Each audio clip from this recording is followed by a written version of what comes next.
for most of us, we're not really thinking about that. We have all kinds of other things to think about, breastfeeding and, yes, healing, but healing takes time and probably more time than a lot of people think.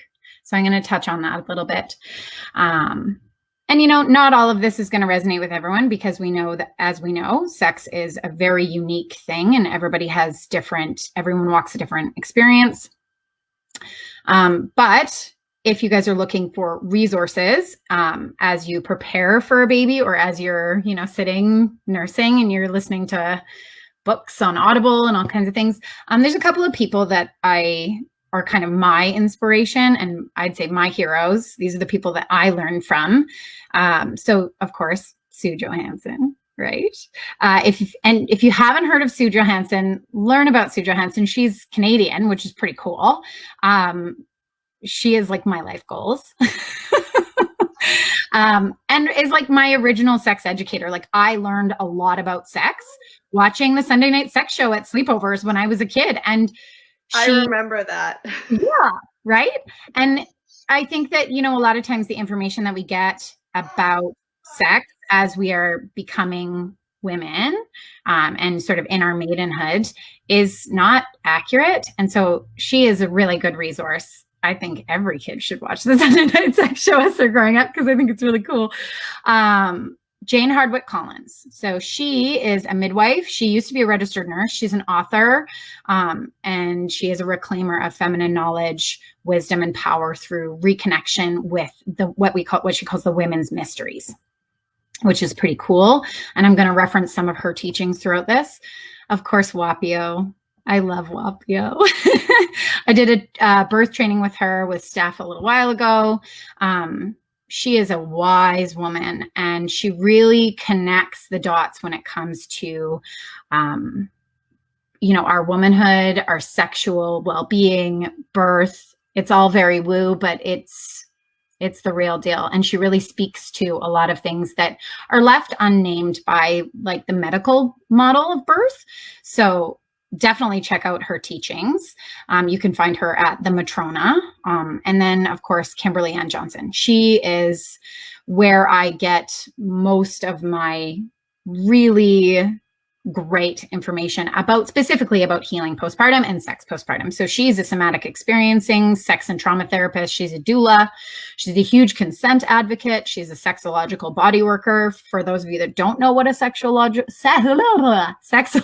body worker is, please check it out, because it's very interesting and not something that anybody is going to just tell you about. She's a yoga instructor. She also does structural integration body work. She's a scar tissue remediation specialist, and she wrote The Fourth Trimester, which is basically the postpartum Bible. If you're going to read one book about postpartum, read The Fourth Trimester. It's something else.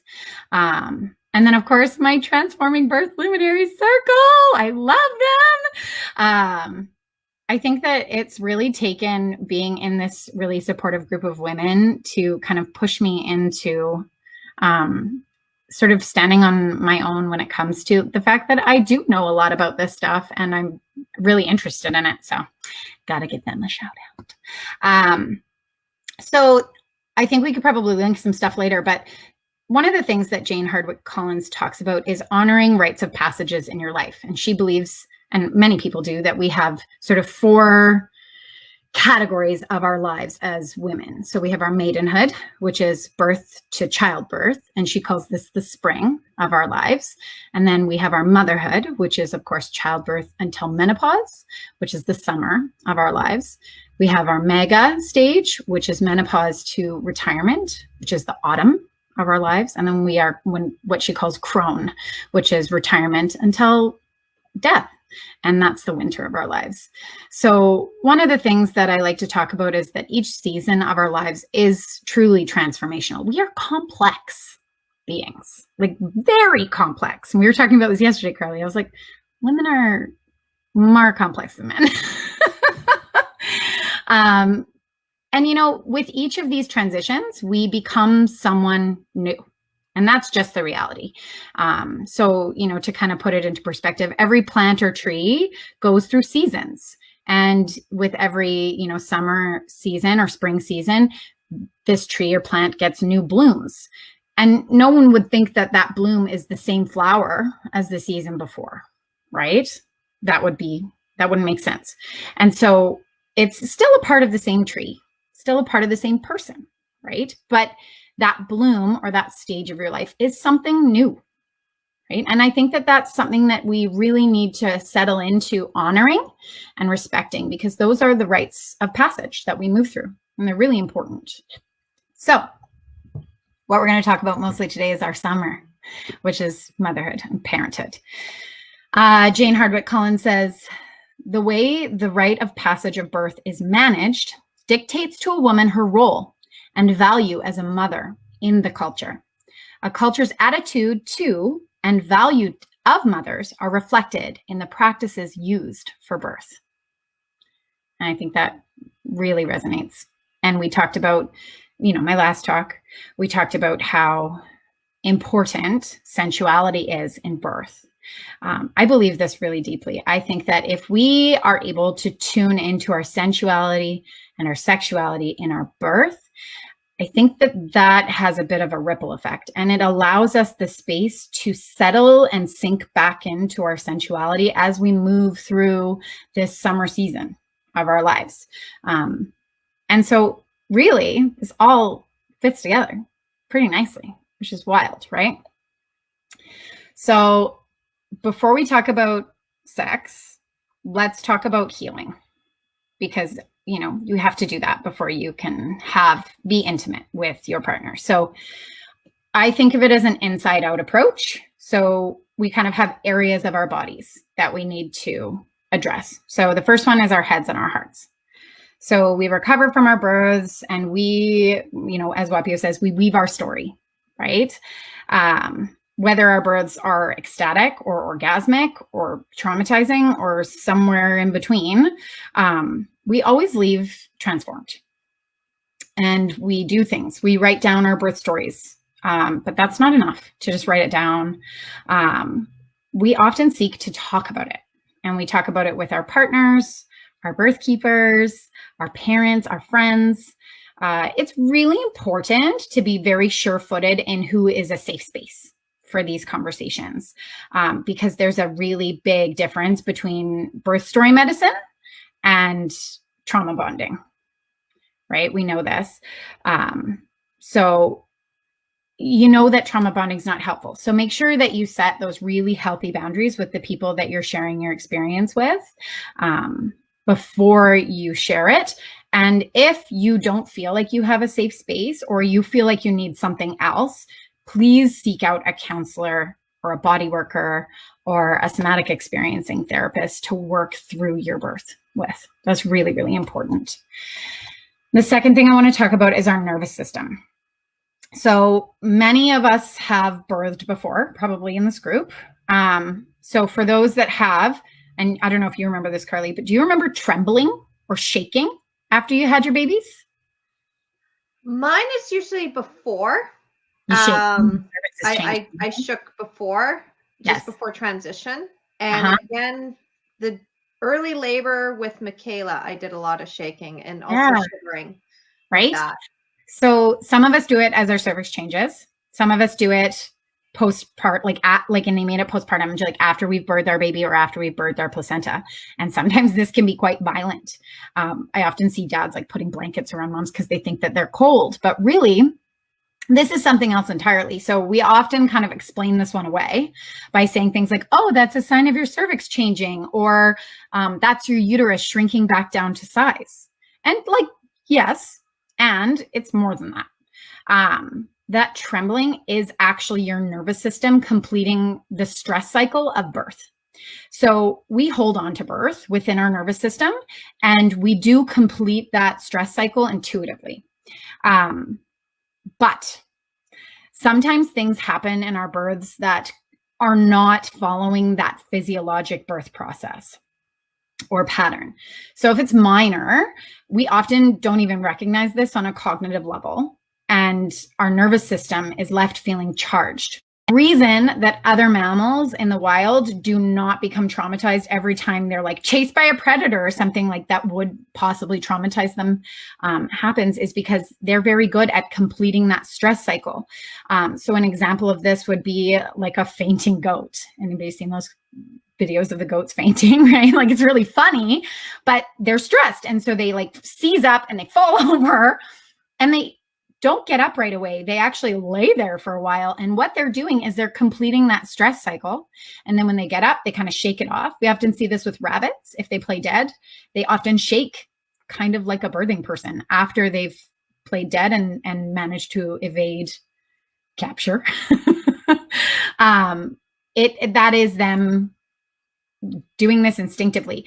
So one of the problems with us as humans is, you know, I always say to people, human beings are the only mammal that is smart enough to convince itself it's not a mammal, which is tricky. And so we have kind of unlearned this behavior, and our adrenal systems really struggle because of it.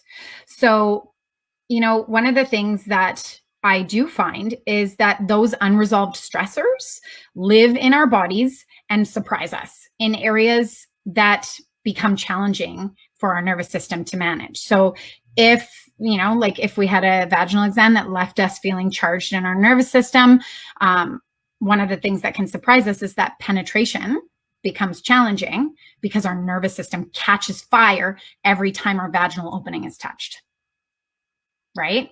And that's really big.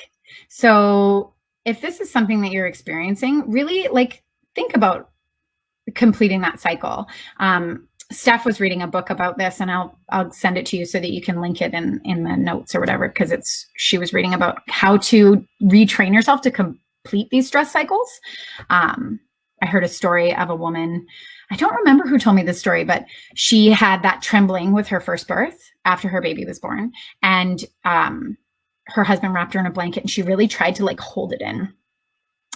And she didn't enjoy that experience. And so with her second, she was, I think, getting out of the pool, and she started that trembling, that shaking, and she shook and shook and shook. And then she paused, and then she said, hold on. And then she shook and shook and shook. And she said, oh, okay, that was for this baby. So she felt like she needed to complete that stress cycle for her first birth, and then again for this second birth, which I find really interesting.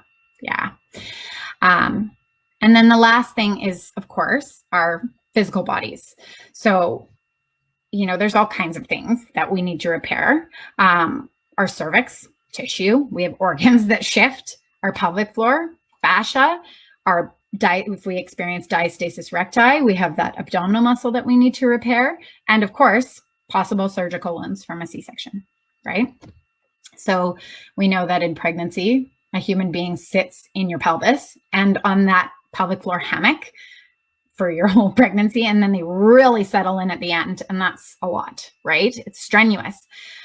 If you experience a vaginal birth or even a C-section in which your body dilated to completion and then like we hit a stalled point or baby didn't quite descend, we deal with a lot of trauma especially on our pelvic floor hammock. But then if the baby passes through, then it's passing through the cervix, the vaginal canal, and then of course the vaginal opening. And that's all very intense, right? We know that this leaves our birth anatomy weakened, but also sometimes it leaves us injured, right? So we know, I did some research, we know that the pelvic floor symptoms are significantly associated with reduced sexual arousal, infrequent orgasm, or something called anorgasm, where you can't achieve orgasm, and something called dyspareunia, which is pain during sex. If you also had any sort of instrumental birth, this can add even more complexity to all of this and potential birth injury. So, you know, there's a real physical reason why sometimes we struggle postpartum, and sometimes why sex or penetration hurts. And, you know, that's one of the things I always say to people is like, there's nothing wrong with you, right? This is part of the process for some people. And we should treat ourselves gently and really rehabilitate ourselves. I saw something a little while ago about how, like, it was a comparison of if you injure your shoulder or, like, you know, some sort of muscle, you tear your ACL, and the process that you go through to rehabilitate that versus rehabilitation after birth. And it's an absolute joke. Like, there's just no comparison. And it's because it's women's health. It's one of those things. I was bitching to Steph about it yesterday, and she was like, "Are you surprised?" I was like, "No, I'm just mad. I'm just really mad about it." So let's talk about belly birth, because I know a lot of people experience belly birth. Recovering from a C-section is hard, right? When we undergo a major surgery, you know, especially a C-section, we know that OBs cut through many layers of tissue, muscle, fat, fascia. They move organs out of the way to get to your baby. I will send you a link, and it's this amazing, a lot of people have probably seen it on Instagram, but a woman who made this little, like, felt model of the anatomy of a C-section and how many layers of tissue and fat and fascia that you have to get through to get to a baby. And it really paints a beautiful picture of, like, how intense this is. Oh, I have that. That's in my full empowered birth library. Perfect. Yeah. Because I found it and I was like, oh, that's a really good example. Because I think that a lot of times people don't really realize how complex that is. It is also important to remember that our bodies are smart, and that they heal from the inside out, but that scar tissue is efficient and non-discriminatory. It will happily attach itself to anything and everything in its path to heal you, right? We also know that scar tissue can become incredibly rigid with time and can cause its own challenges. So belly birth is still birth. Scar tissue can cause pelvic pain during intercourse or penetrative sex. And it is really, really important that people that have had a belly birth still rehabilitate their bodies at the same level that someone who has experienced a vaginal birth rehabilitates their body. And then the other thing I wanted to speak to is, like, this really isn't just about sex. It's about all around wellness. We have to live in these bodies that we birth from, and how we feel in our bodies and about our bodies matters very, very deeply, right? I did some research on, you know, sort of birthing bodies and some of the repercussions. So as many as 45% of birthers experience pregnancy-related girdle pain during pregnancy. So that's even before you have a baby, right? And then 20 to 25% of birthers experience this in their early postpartum period as well. Most birthers become pain-free by 12 weeks-ish, right? But 5 to 7% of people do not, and they live with that. In addition, I had to be the 5 to 7%, right? And that's just not fair. I don't know if this number is accurate, because with the amount of people that I've talked to that have this experience, 5 to 7% doesn't feel real to me. I feel like it's bigger than that.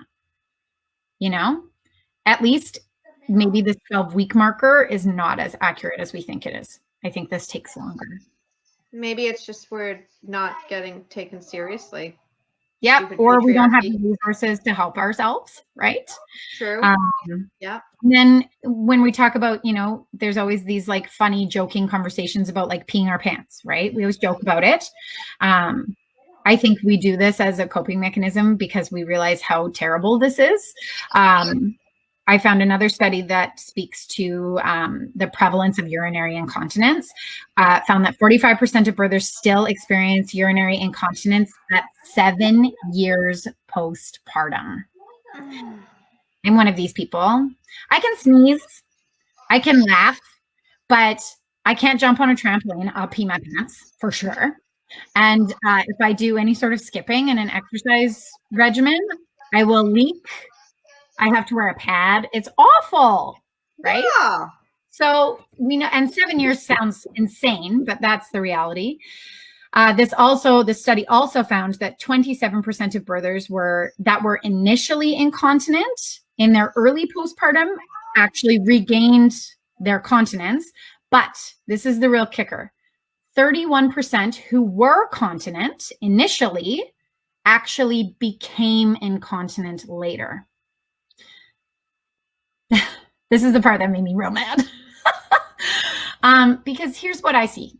I see that this is telling us that we are not addressing current problems that we're having, and that we are not resting enough to mitigate future problems. We are actually hurting ourselves, which is awful, right? So there's a lot there. And I think this is like always what I say, like take these steps first. Take care of your pelvic health. Go see a pelvic floor specialist. I would love for, at the end of my career, for everyone to think of their pelvic floor specialist like they do, you know, like going for their annual checkup or like a dentist appointment. You go however often and you get like your pelvic floor checkup and you make sure that everything's still okay and you get some new exercises to do to maintain your pelvic floor health. I think that it is a very underutilized tool. And, you know, Steph and I, when we talk to clients, it's like mandatory. I make my clients book 6 weeks, their 6 weeks appointment when they're still pregnant. Because then they make themselves go. Otherwise they forget, right? And then they don't go, right? And I am not immune to any of this. I didn't see a pelvic floor specialist after my first birth. And the only reason I saw a pelvic floor specialist after my second baby was because she was really large and her largeness made me scared. So I went and saw a pelvic floor specialist and it was such a good decision, right? I went to Diane Lee in South Surrey and they are wonderful. There's lots out there. Okay, Sabrina's actually asking if pelvic floor specialists are covered. Depends from coverage to coverage, right? This is one of those things. I find some cover it sort of under physiotherapy. Like that's the umbrella that it gets covered under. So you might be able to find a loophole there. I do find though that most even people that have coverage, I find they get like a portion of it covered, not all of it, right? But I would argue that this is a huge investment in yourself. And if you can work it into the budget, it's really, really valuable to do that. Yeah. I know. I don't know if it would be MSP, maybe partially. It wouldn't be MSP. It would be extended.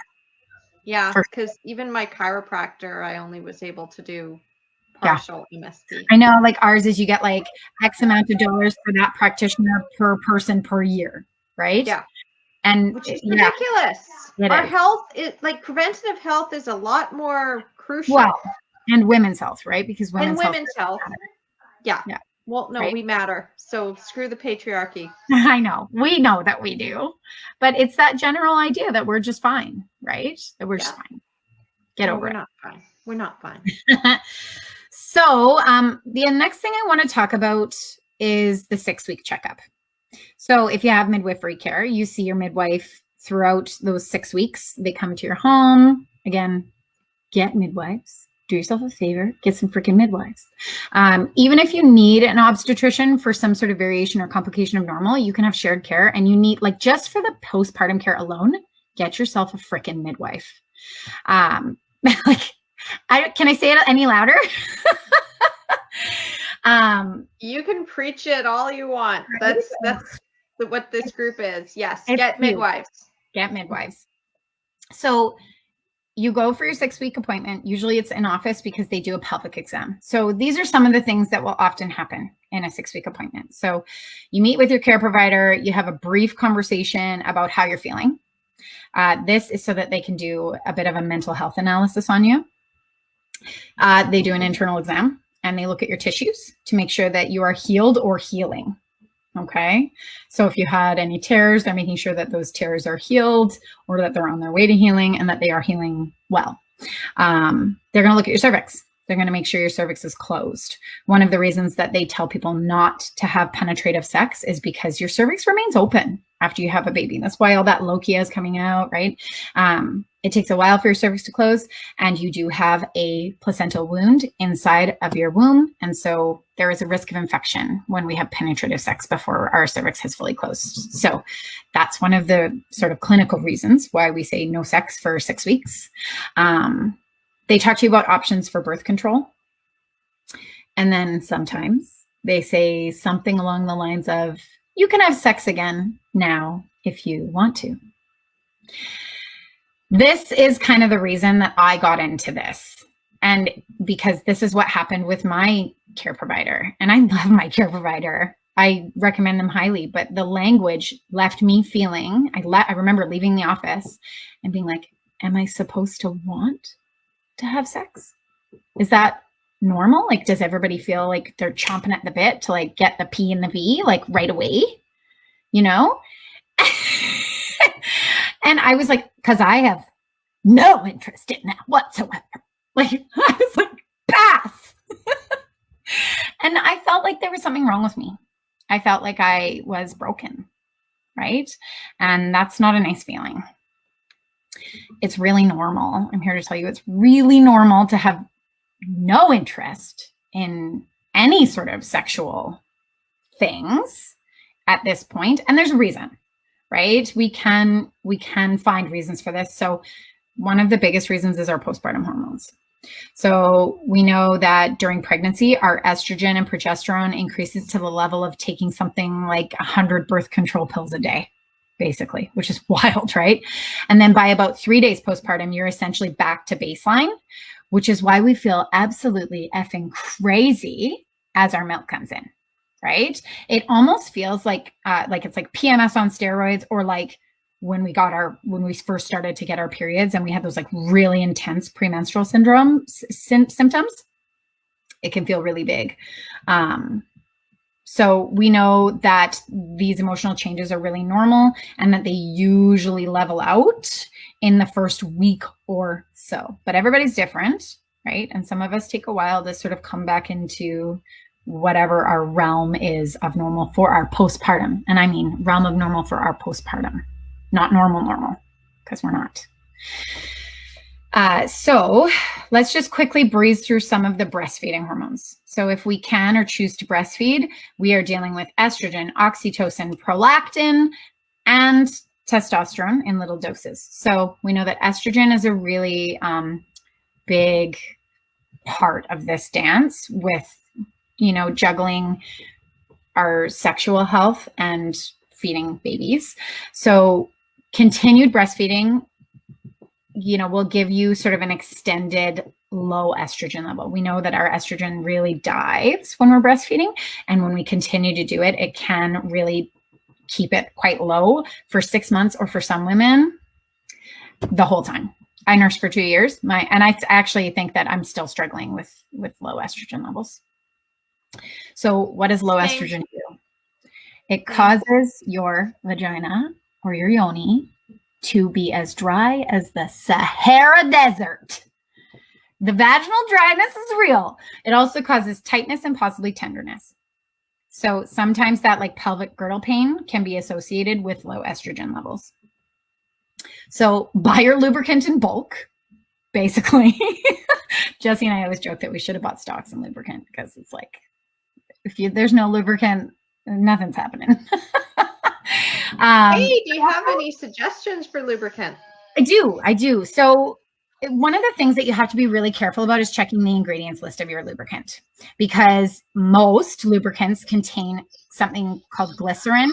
So glycerin can make for a really nice glide in the moment, but it's actually drying long term. So it works. It does the trick, but it causes more problems like long term. So there's a brand called Good Clean Love that makes a lubricant that I really like. And water-based lubricant is a bit bit of a toss-up. It works for some people, doesn't work for others. I am constantly on the search for good lubricants because I know they're out there. They're more expensive though. Places, anything you can get in a drugstore typically is gonna probably have glycerin in it for the most part. But check the label because it's important. So let's talk a little bit about oxytocin, because this is the hormone of love, right?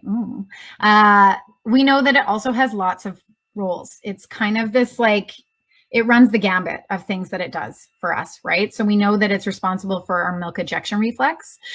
We know that it's released in men and women at the time of orgasm and is recognized to increase bonding.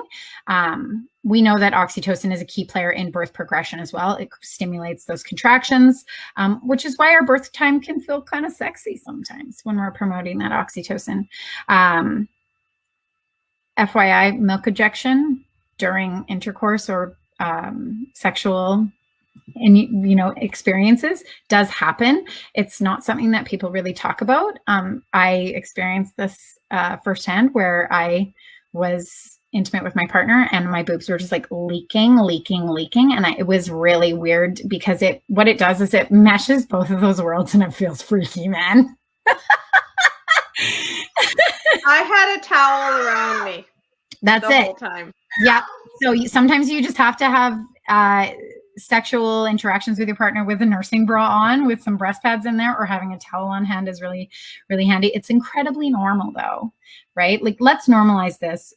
It's oxytocin does all of these things. So it's going to affect all of these things. It's not, it's the server of the breastfeeding cafe. Like Steph and I always say, like, prolactin is the chef and oxytocin is the server. So if we have oxytocin, we have milk, right? So prolactin, let's talk about that. Prolactin is a tricky one. It's the chef, like I said, it's the one that like creates the breast milk, but it also has a role in sex. So we know that it peaks when we're feeding about 45 minutes after a mom starts to feed, and then it reaches baseline levels within a few hours of that feed, which is tough when we're feeding every 2 hours, every 3 hours. So never really, right? This effect is strongest in the early weeks. Prolactin is also a part of the sort of hormonal cascade of lovemaking. So what does that mean? It counteracts the effects of dopamine, which is responsible for sexual arousal and provides that funny feeling that we have of sexual gratification, that like glow after we have a really good orgasm. It has a lot to do with prolactin. So, let's just confuse, let's muddle these two worlds even more, shall we? Right? Like, what is happening? And then of course we've got testosterone. So this is an androgen hormone, which is usually thought of as a male hormone. But we actually know that it is naturally occurring in the female body. It's produced in the ovaries and in the adrenal glands. Testosterone appears to contribute positively to the health of the vaginal tissue. So testosterone is not necessarily the worst thing. And it can contribute to sexual arousal, genital sexual arousal as well. So this is tricky because all of these hormones that are involved with breastfeeding are also involved with lovemaking. And a lot of the sort of byproducts of this is that it can actually dampen the effects of sexual desire, especially in those early months. One thing I will say is that intimacy is more likely to occur if you are feeling very well rested and well cared for. So really, if your partner wants to get jiggy with it, then they need to take care of you, right? They need to take care of you. Some moms feel or are made to feel that stopping breastfeeding will resolve lessening of libido, right? I have heard care providers be like, well, maybe it's time to stop breastfeeding.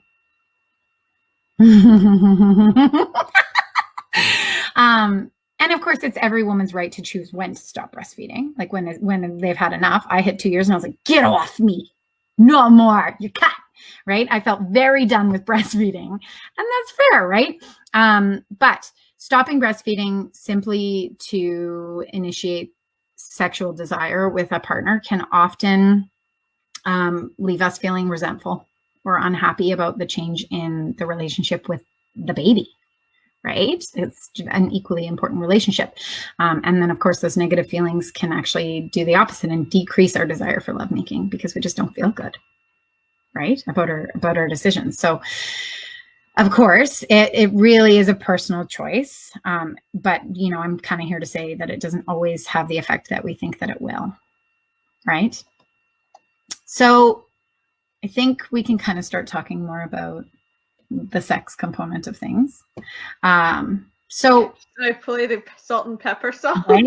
I know. That was so funny. I was like, Oh, man. But here's the thing. I want to expand our idea of what sex is, because there's some really yucky shit when it comes to this word. So the word vagina leads us to believe that sex means penetration. In Latin, the basic meaning of vagina is a sheath for a sword. It's like the yuckiest thing. I just hate it so much. It smells like all kinds of patriarchy in there. It's a terrible thing. So I'm not going to call it a vagina anymore. And I invite you to join my anti-vagina movement. We're going to call it yoni. We're going to call it. I'm here to kind of give you permission to recognize that sex and intercourse, penetrative sex, are not synonymous with one another all of the time. We know this with our logical brains because we know that couples that have the same sex organs often have non-penetrative sex, right? And we still call that sex. So I think it really comes down to heterosexual relationships, and the confusion kind of gets really weird in there, right? We know that we also have sex with ourselves. We know that our sex doesn't have to be partnered at all, right? And then, I think one of the ways this is really ingrained in us, like deeply, right? So maybe we stop calling it sex, right? Just like we stop calling vaginas, we call them yonis. Maybe we stop calling it sex and we start calling it lovemaking, right? I know it sounds really crunchy. Like it feels like you're going to have a key party and like everyone's making love, man. Like, oh yeah. That's what I think of. I always think about like the hippies of my parents' generation that made me really uncomfortable when I was a kid. But it can reduce the feeling of pressure that we have to engage with our partner when we reframe it into like a broader spectrum of bonding with them on a sensual level instead of a penetrative level. Right? So if that works for you, then change the name. It's just like how we feel about contractions. Like some of us feel really strongly that we don't want to call it a contraction, right? Because for us, that feels like yucky. Like I call them sensations. People call them pressure waves. When you rename it, you kind of take the power away from that word. So we could rename it. That's fine. And then let's take it one step further. What if climax and ejaculation was not the point of sex? Like, what a weird idea. Because that's the narrative that we have, right? That sex has one main objective, and that is climax, and more specifically, male ejaculation in a more like heteronormative society. So I'm just looking to get off of me. Right? Well, I don't care about him. That's great. I love that. But I think that usually like when we watch films and all those things, like the man finishes and then it's over, right? Party's over. Doesn't matter if you haven't finished, party's freaking over, right? So if we took climax out of the equation, what does that look like? What does that feel like, right? And so one of the things that I think that it translates to is simple, loving touch, right? When we make loving touch the goal instead of climax-based interactions with our partners, I find this really essential in the postpartum period, because here's the thing, you're healing and climax is not the goal, right? Neither is even sometimes like genital touch. So if we generalize it as loving touch, what does that look like? And how do you speak to that? So it becomes easier to ask for the things that we need in this way. Right. So instead and I do find, there's this idea that men will be bored or not want loving touch. And I just don't think that's true, because if we're doing something with our partner to like just please them and not ourselves, that comes from a real place of inauthenticity. And that's very palpable in sexual scenarios. And I just don't feel that men, specifically men, enjoy that, right? Because I know like one of the things that my husband always says is like one of the best parts of our interactions is when I am enjoying myself, right? So this approach helps us to stay emotionally connected in the postpartum, which can be really challenging, right? We're so connected to this baby. Our partner sees us being so connected to this baby, and they're just kind of left in the wind to fend for themselves. And they feel like they can't complain about it because they want you to be connected to this baby. That's important to them too. So how do they communicate their needs, right? So have these conversations, especially I'd say prenatally, if you can, with your partner, about setting the precedent that loving touch is going to still be valued and it is still going to be prioritized, but that penetrative sex is not. And just kind of set that precedent right out of the gate, because then we sort of set those realistic expectations for this postpartum healing journey, right? So, and it releases the pressure. One of the things that I also say is open a meaningful and ongoing conversation with your partner about your sexual relationship, and have this conversation outside of the bedroom. Don't have it in the bedroom. Because when we limit conversations about loving touch and or love making to the bedroom, this can often mean that we are already vulnerable, possibly naked, or this is happening as one of us is attempting to engage, right?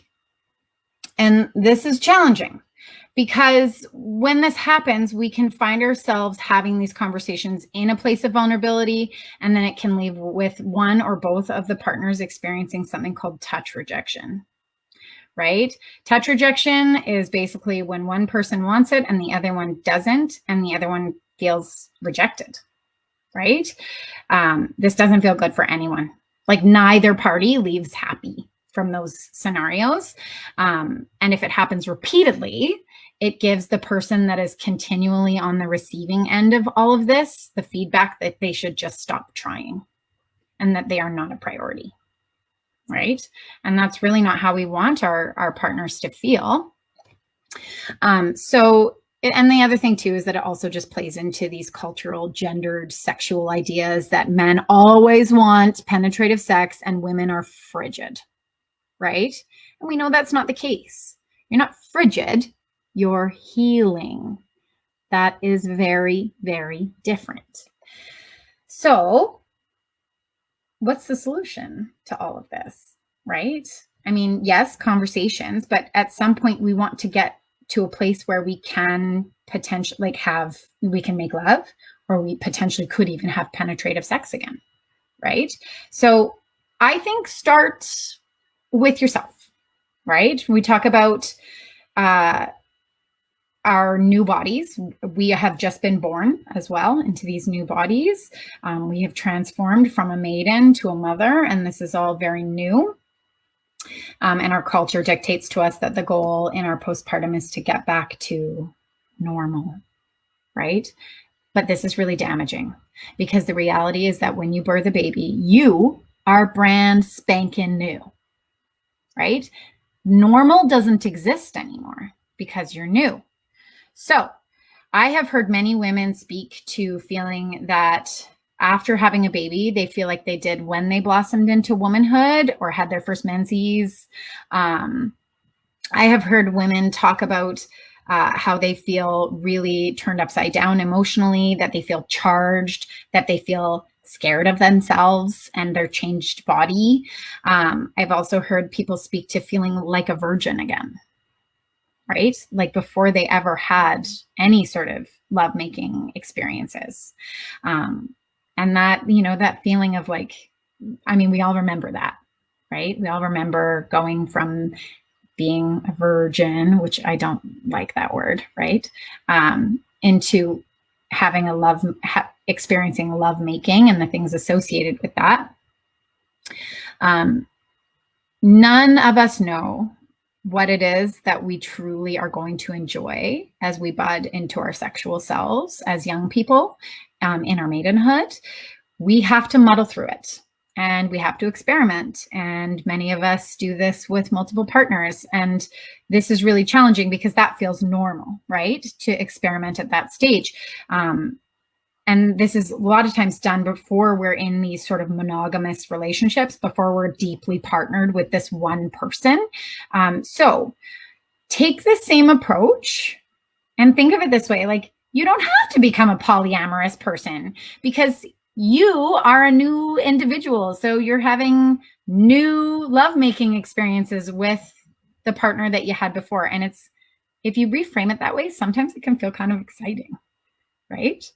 But before we can have those experiences, we need to learn about our own bodies, and we need to learn how to care for these new bodies. So Michelle actually posted this in the Luminaries group like last week, I think, and it was the hard truths about self-care. I read it and I was like, oh God. I remember that. Michelle Tiliakos, she is the leader of our Luminaries group, although she says that we're all pretty much leaders. And she was like, you guys have to take care of yourselves. Like, she's always on us for that. I know. Well, we're bringing it to you. So right? We're getting it right back.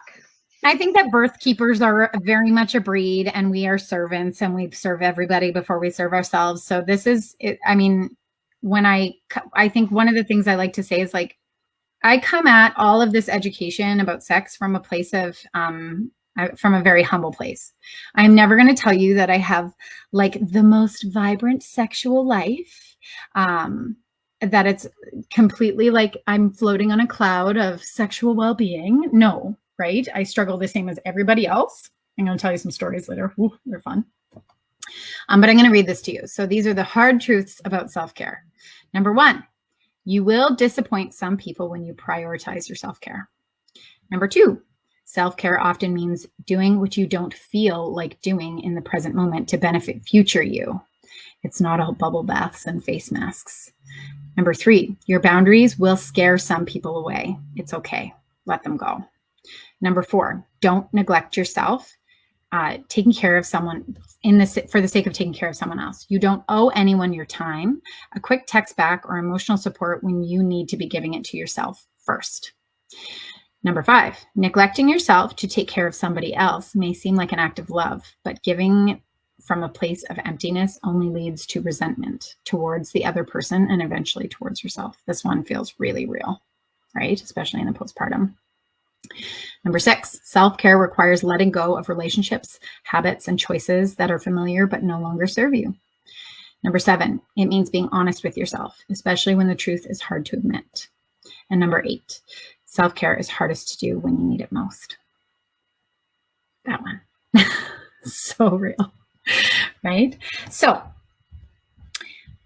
you need to make friends with yourself by caring for yourself and by getting to know yourself. So take a mirror. Look at your new vulva and yoni. This can be really scary. I actually made my husband look first, which I kind of regret. I was really scared. So I was like, you look, is it a war zone down there? Right? I should have just looked. I should have just done it. There was nothing wrong with it. It looked perfect. There's nothing wrong with it. It's really important though, because things shift, things change. I had a bit of a prolapse that was new, right? It hasn't impacted my life too badly in any way, but it was new, right? And I was able to look at it and identify it and talk about it with my pelvic floor specialist because I had looked at it, right? Masturbate. Masturbate. I'll say it again. Masturbate. Don't be afraid to touch your yoni. There's a toy out there. I don't know if you've seen the Amazon review viral thing about Tracy's dog, but that one, it was like somebody had said, yeah, no, it was on Scary Mommy too. It was like this woman had written an article about this review. It was like, don't go into the pink light. It's not your time yet. Yeah, you're like gonna start masturbating and never ever stop. You're just gonna it was basically that. I'm not gonna lie. I went out and I'm like, okay, I have to buy this. Right? But well, I mean, it's for research. Yeah, it was for research. But I will say, start with your hand. because I do find that sometimes vibrating tools, especially in the early postpartum, can be really intense. Oh yeah. No, don't do it. Don't during postpartum. No. I made that mistake. I'm like, ew. Right. Well, some of us experience like labial tears. And so that we know scar tissue can feel quite sensitive. Right. And so when we put a really intense sensation like a vibrator on it, that can be like, oh, too much. Right. And we want these experiences to be, yes, exploratory, but positive. Right. We want to, and like, remember too, we're taking orgasm out of the equation. Don't forget that. The goal of masturbation in this stage is not orgasm, right? Because it's exploration, and sometimes we have to do some exploration before we find gold. That's how it works, right? And then I needed you as my best friend back then. Yeah, I make a lot of people feel very uncomfortable. It's fine. When you're ready, you could use vibrating toys, or you could use penetrative toys to see how penetrative sex feels, penetrative lovemaking to yourself feels. It is good to explore those areas, especially if we had perineal tears or tears that went into the muscle tissue, like stage 2nd degree tears or further. We do have quite a bit of scar tissue, and it's really important to know where that is so that we can communicate that when we start to have interactive relationships with our partners, right? And then on that note, after you feel that you have gotten to know yourself very well, you've given your yoni a little how to do, and you're feeling like you're, like you're settling into this new self, right? Then you can reintroduce yourself to your partner and rediscover this new sex life together. Right? So try to think about how your sexual relationship started with your partner, like back in the beginning. Was it perfect? Probably not. My husband's going to kill me. I'm going to tell you a story about the first time we had sex. The first time him and I had sex, he was so nervous. He hadn't had sex with anybody else since before. He was with a previous partner, and they were together for a long time, and he hadn't had sex with anybody else in a long time. So he was so nervous that he sweat all over me. Like, I have never been sweat on by a person more in my life. It was like pouring. It was like raining. No way. Same. Yep. I had to change the sheets after. Oh my God. I thought I was the only one. I'm like, what the hell is this? No, he was so nervous. He like sweat all over me. It was like not very sexy, like, to be honest. I was like, oh. So I think it's really important to remember that it's like not always perfect the first time. Sometimes we like bonk heads. We're like figuring it out, right? We haven't found a rhythm with this person. And we also don't know all those like little like erogenous spots that get the other one going. That takes time. And like there's a fluidity that is developed there, right? That takes time. And we're women and we're complex. Well, we know that it takes about 30 seconds for a man to reach full mast. Whereas a woman to reach like full engorgement in her vulvular sort of areas, it's usually 30 to 45 minutes. Right. So like when I hear women, and when I hear women be like, oh, like, I just like, I need like a lot of foreplay. I'm like, yeah, we all do. Like all of us. You're not abnormal. I think we really need to normalize the fact that we all need quite a bit of foreplay. One of our solutions in our household is that sometimes I will go get started by myself and get myself really. Oh, I love it. I'm normal. Right?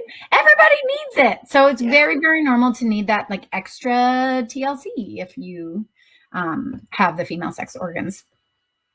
So, especially when it comes to postpartum genitals often literally have new tissue there, right? Like things heal and change and there's new tissue. So we have to explore this sort of new relationship with our genitals.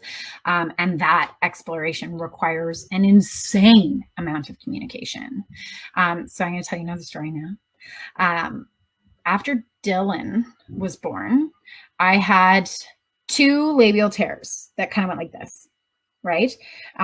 They healed and they were fine. And like when I explored down there, I could see them. The flesh was like a little bit more pale, and it looked like a scar. Like it wasn't like keloidal or anything like that, but it was there.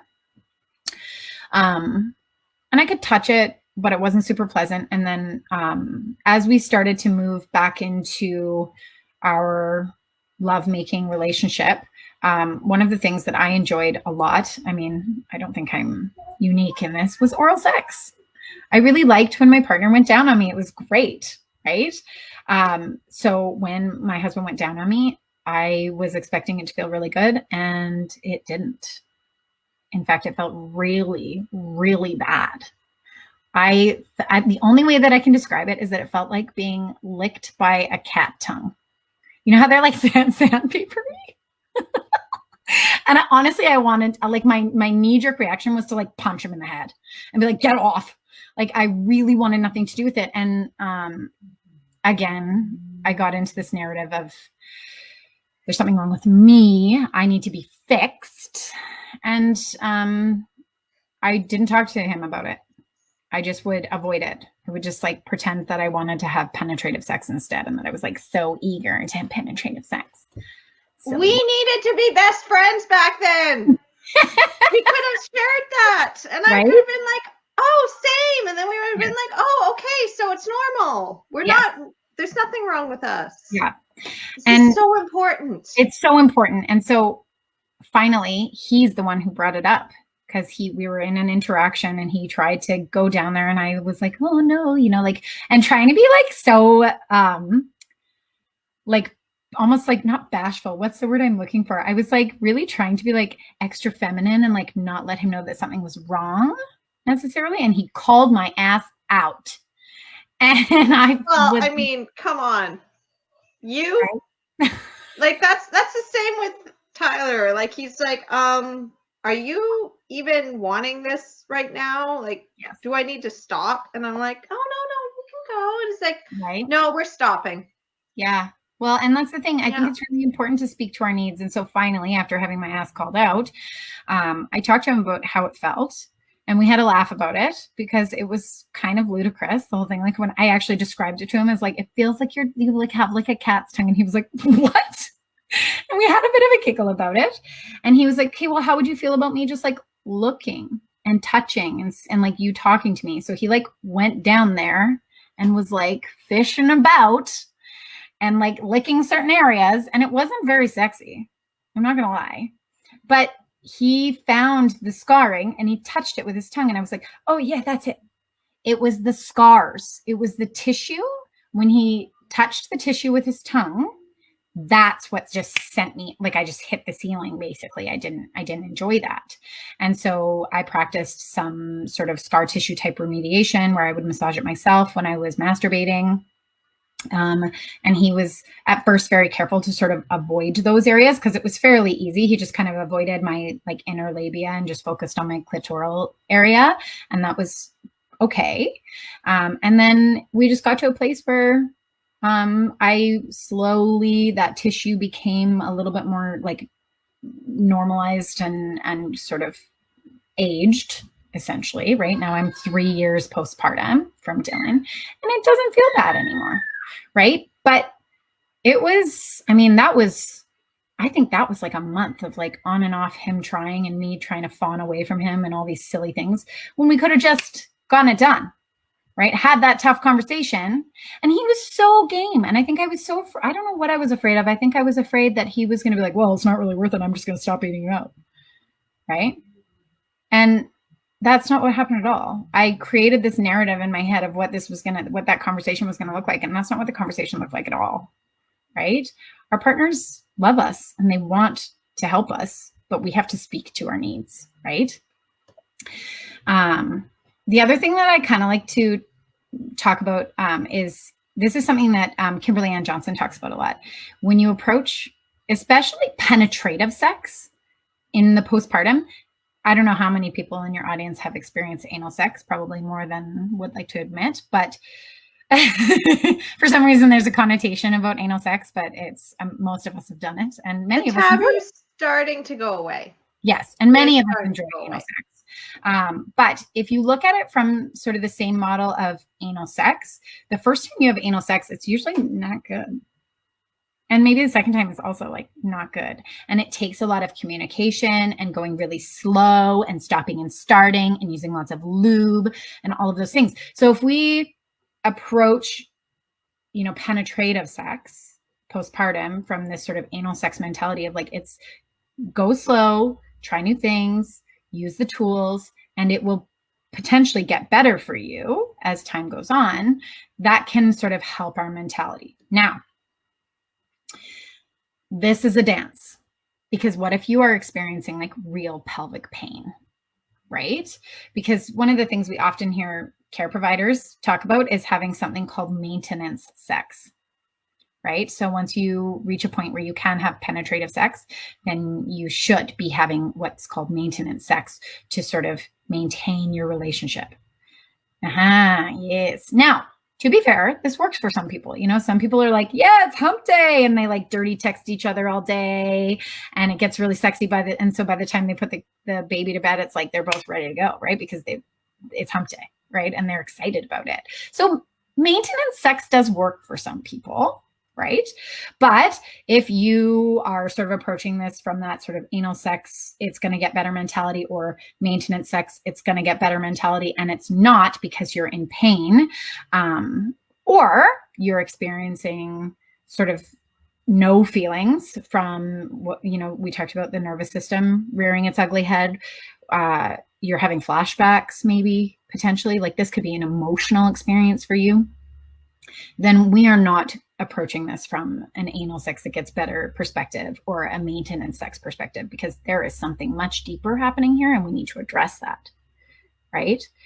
So I think we're getting to the tail end here. Well, we're still good to go. Yeah, I think that's still playing on the iPad. Right. I mean, I think a lot of people are going to kind of say, okay, well, I'm in my immediate postpartum or at the tail end of my pregnancy, and I'm looking down the pipe of my postpartum. What can I do to prepare myself, or what can I do right now? And Steph and I have always used the model of like, we have like the 5-day rule, and I believe it's in the 4th trimester, where she talks, I think hers is even more intensive, and it's like 5 days in the bed postpartum, 5 days near the bed, 5 days, I think it's 5 days in the bedroom or something like that, and then 5 days in the house. Well, Steph is actually, I think she's still on. So if she is, she could probably also put it in there with her rigid. Yeah. And so what we do and what we prepare our clients for is we say 5 days in the bed for sure, healing yourself, keeping your legs closed, 5 days near the bed. So you're shuffling around a little bit, but not much, right? And 5 days in the house. Now, I'm really leaning into adding another 5, and that is 5 minutes of loving touch every day. And just setting that precedent for yourself and your partner that you are going to engage in 5 minutes of loving touch every day. And I think this is a really good practice because it's going to encourage us to speak to our needs on both ends of the spectrum, right? It's going to what we are going to ask of our partners is that they really do some self-exploration in their own right of what kind of touch will leave me feeling like my cup has been filled, right? That doesn't involve penetration. That doesn't involve genitals, right? So maybe that's a 5-minute shoulder rub. Maybe that's laying in bed together, naked, with your skin touching and breathing together. Maybe that's them just placing their hand on your vulva and feeling the warmth from your vulva, or you putting your hand on your vulva and your hand on their genitals and just breathing together, right? And the goal is not penetration, and the goal is not climax, right? And sometimes it's simpler than that. Sometimes it's sitting on the couch and holding hands for 5 minutes, right? Sometimes it's sitting together and talking about your day for 5 minutes, right? It's that connection that we're looking for. That's the maintenance that we really need to strive for, because I really feel that if we maintain that connection and we maintain the respect between ourselves, and we sort of come to this from like a deep place of empathy for one another, that allows us to speak to our own needs much better. I do feel that the chips kind of fall into place when we are ready for genital touch, when we are ready for possibly penetrative sex. And, you know, one thing I will say though, is like, if it's just not working, right, which we've all experienced, myself included, it's just not working. Whether it's you feel really shaky communicating your needs to your partner, you need to find a form of counseling that works for you, right? There's many different forms, right? Some of us enjoy talk therapy, but talk therapy is not for everyone. I find in birth, somatic, it's a very somatic experience, birth is, right? So I do find that somatic therapy is very, very helpful. There are body workers out there. And I know that one of the things that Kimberly Ann Johnson does is she does internal body work, meaning she is working on tissue internally while working through some of the therapy aspects of things. Right now, this feels very woo for a lot of people, and it can feel weird to go to someone with the idea that they are going to try to heal you on a sexual level with an internal aspect to this. And not every body worker does internal work. I want to say that too. It's hard to find body workers on the mainland. They are rampant on the island. There's a dime a dozen. I got body workers everywhere. I was really frustrated. I was on the hunt for body workers, rolfers, things like that. They're a little tougher to find, but they do exist. And it would be worth, I think, contacting some of the ones on the island if that feels like a fit for you, and seeing if they have any resources that we don't know about, so that, maybe they got an in somewhere on the mainland that we don't know about. But it's worth it. And remembering that you do have to heal yourself before you can, you can't pour from an empty cup, right? And we talk about that self-care aspect. You just can't, right? Yeah, and that's pretty much it. I know one of your followers had a question about Kegel balls, was it? Yeah, I think we call them the Benoit balls or whatever, but yeah. the Kegel weights, and yes. They're just wondering what are your thoughts? Are they worth it? I mean, I myself didn't really do much for me. I chipped a bathtub once because I sneezed while I was in the shower and shot one out into the bathtub.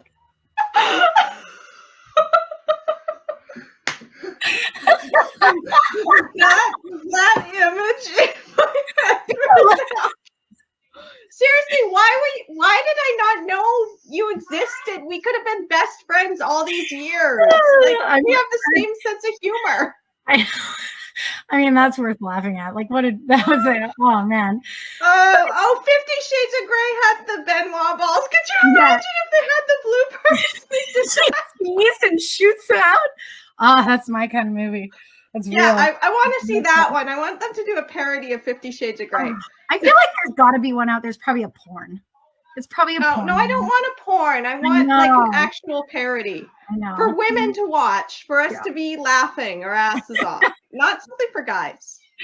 They get enough crap. I know they do. That's true.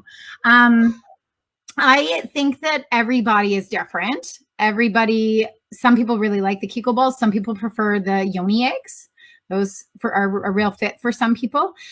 One thing I will say is it's not something we're going to be doing right away, right? So there is a book, the woman that Sam bought bellies from, Kim Botany, wrote a book called Prepare to Push. And it's chapters 8 and 9 that are all about postpartum. And we start with breath work. That's where we start. Your core is weakened and sometimes injured. So we start with activating our core with breath. And that's not a Kegel. That's breath and learning how to just even engage your core again. Because a lot of us try and then like nothing happens. And we got that jelly belly, right? So start with core breath and see a pelvic floor specialist. I remember when I saw my pelvic floor specialist, I was thinking she was going to give me like hardcore exercises because, you know, I was still living in this silly headspace of like, get your body back. Oh, right. How silly. I remember the first exercise she gave me was that I was going to sit on the floor with my knees bent and my feet flat on the floor, or I was going to lay on the floor with my knees bent and my feet flat on the floor.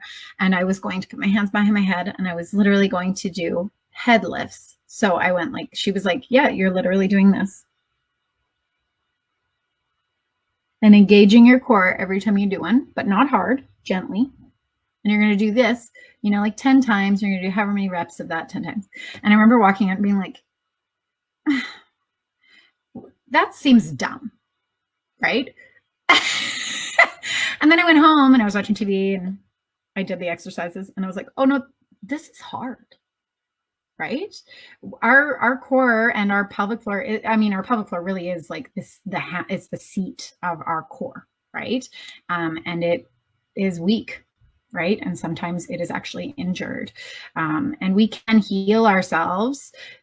And we can heal prolapses and all kinds of things when we take this sort of slow and steady approach.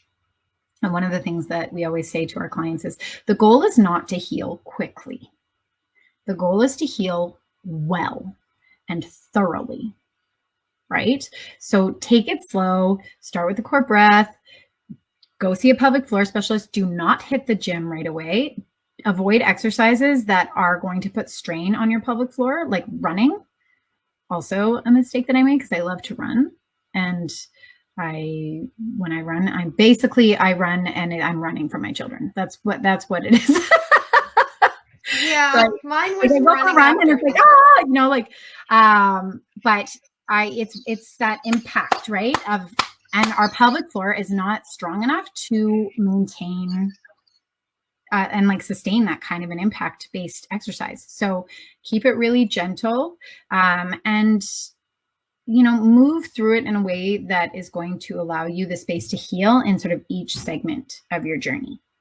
And yeah, okay, yoni eggs or Kegel balls might be a part of that journey, but I'd say they're like further down the road. And I mean, I'm a huge proponent for like everything's worth a try, but we have to make sure that we try that in a place that's like in an appropriate time frame. Right?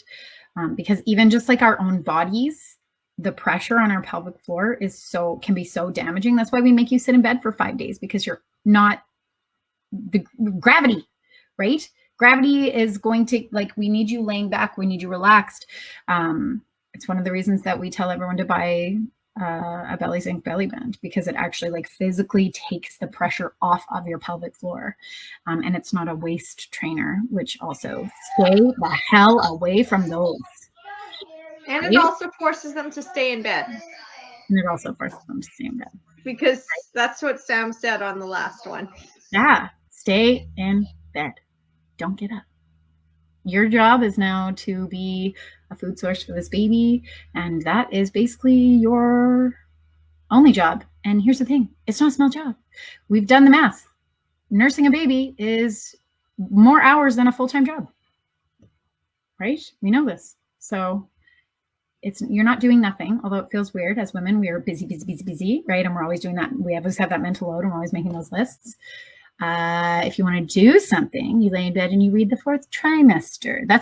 You're doing something. That's what you're doing. You're reading the 4th trimester, right? Or you're listening to the 4th trimester.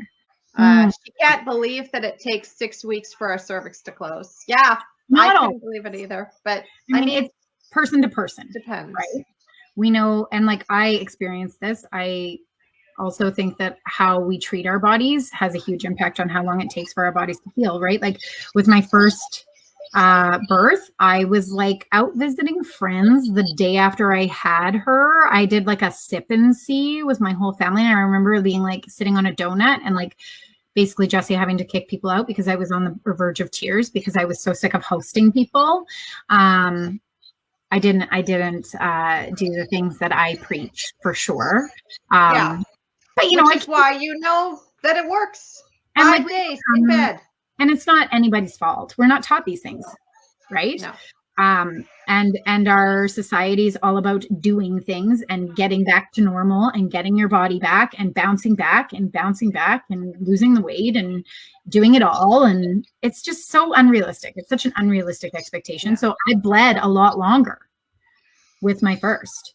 And I would go for like a walk and I'd come home and my bleeding would increase, and I didn't make the connection that was my body telling me to slow the hell down. Right. Whereas with Dylan, I bled for a way shorter amount of time.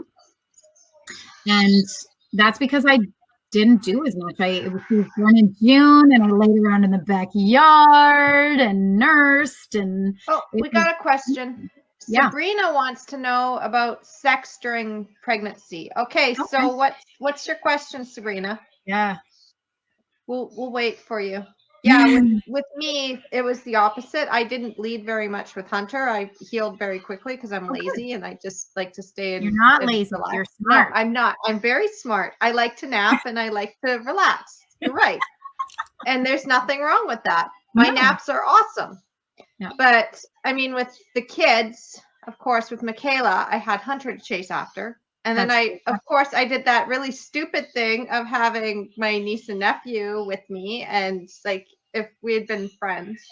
She wants to know if vibrators are safe in pregnancy. Hell yes. Oh yeah. Oh yeah.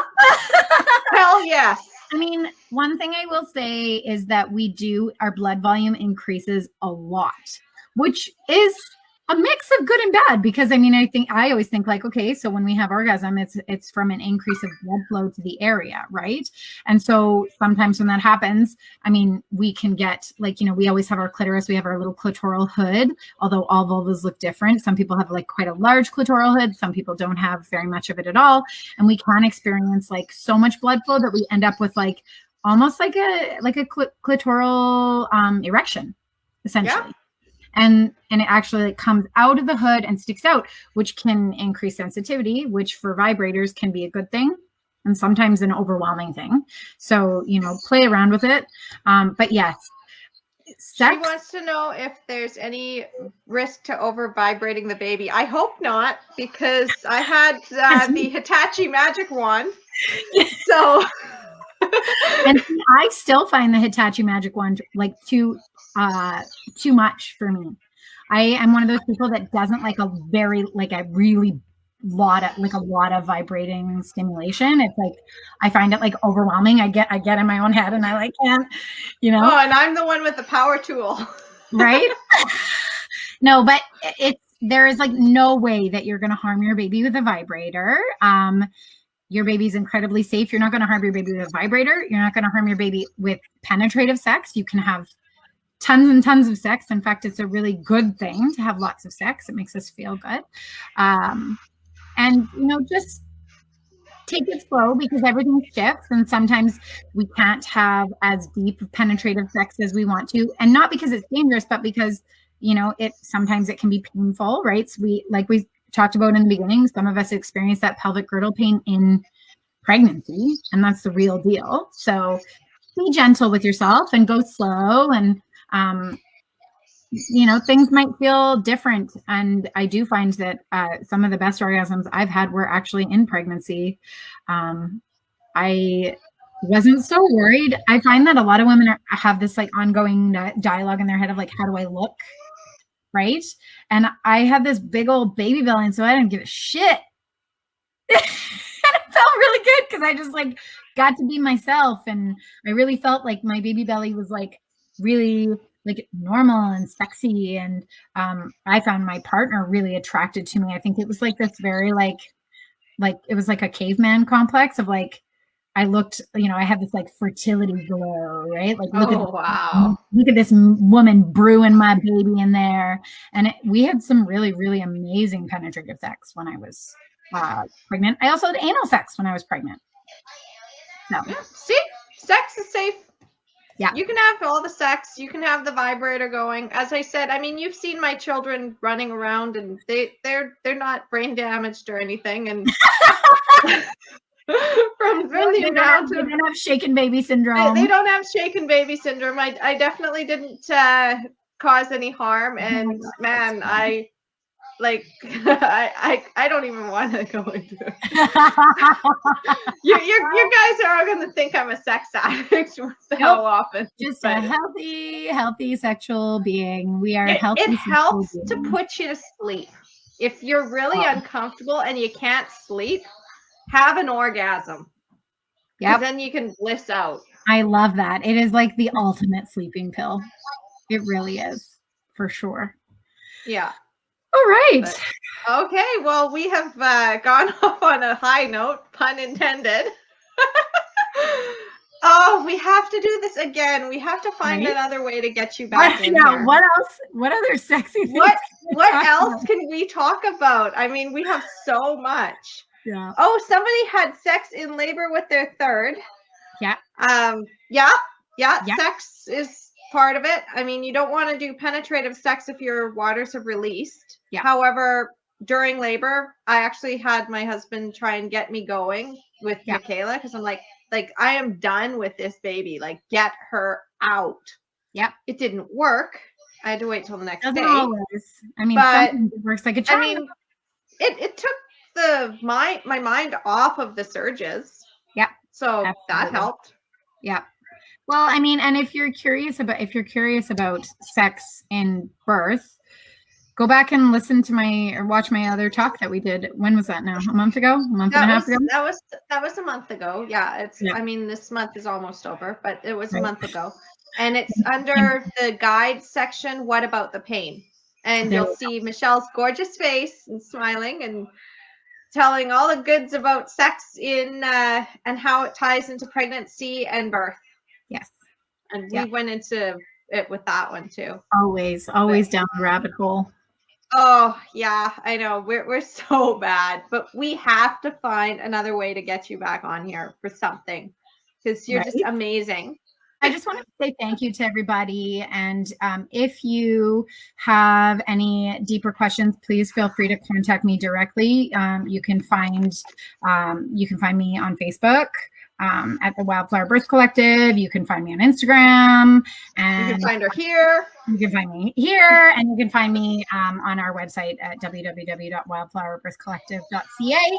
I want to hear what you have to say. I want to hear your experiences. I think that a lot of what I teach comes from other people's experiences. Like I've talked about it before, I learn a lot from sitting at other people's feet and learning from other people's lived experiences. You guys are my best teachers, so feel free to contact me. Oh, totally. I mean, we are building our wisdom circles back from what the patriarchy took from us. I mean, for a long time, it was kind of whispered, or we didn't really have the platform to be able to talk freely. And now it's like we can get that collective wisdom back. Right. Let's restart our covens. Totally. Yeah. Totally. All for the covens. All right. Well, thanks very much. And I will see you all again soon. And I will see you tomorrow. Bye.